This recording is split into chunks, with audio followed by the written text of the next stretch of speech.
यमुना, सरस्वती, कावेरी, मंदाकिनी, नर्मदा, क्षिप्रा, सरयू, जितनी पवित्र नदियां हैं सब।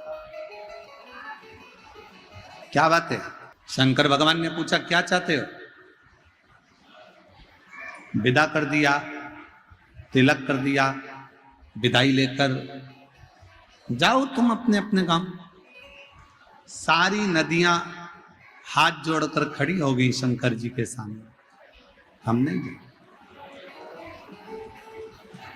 मेरे भोले बाबा, जैसे आपने गंगा को अपने मस्तक पर रखा है, मेरे भोले बाबा जैसे आपने गंगा को मस्तक पर रखा, पार्वती को बाजू में रखा, अपने साथ में रखा, सारी पवित्र नदियां कर रही हैं हम नहीं जाना चाहते, हमको भी विदाई लेकर यहां से जाना नहीं है। मेरे भोले बाबा, हमको भी आपके साथ रहना है। तो शंकर भगवान ने जितनी पवित्र नदियां थी उन सब नदियों को कह दिया, अगर तुम जाना नहीं चाहती हो मत जाओ। मेरा शिवलिंग जहां पर विराजमान होगा, समझिएगा जरा, देखकर समझिएगा, ये जलाधारी है और ये जलाधारी और यहां से पानी बहता है, ठीक है? ये शिवलिंग है। शंकर भगवान ने कहा पवित्र नदियों से कि तुम कह रही हो कि हमें जाना नहीं है, हमें अपने साथ में रखो।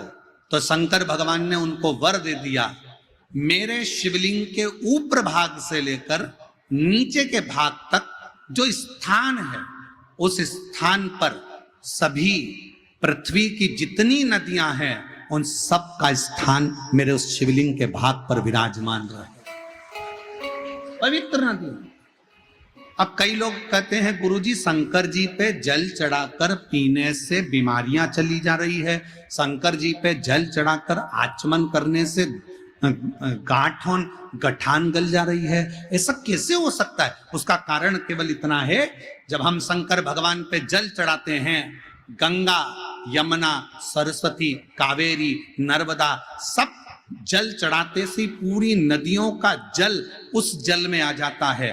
पार्वती जी का हस्त कमल, जया, विषहरा, शामली, दौतली, सबका जल उसमें मिल जाता है। अशोक सुंदरी और गणेश कार्तिकेय का जल उसमें प्राप्त हो जाता है। और जब हम जल का पान करते हैं तो हमारा रोग धीरे धीरे समाप्त हो जाता है। उस जल की पवित्रता का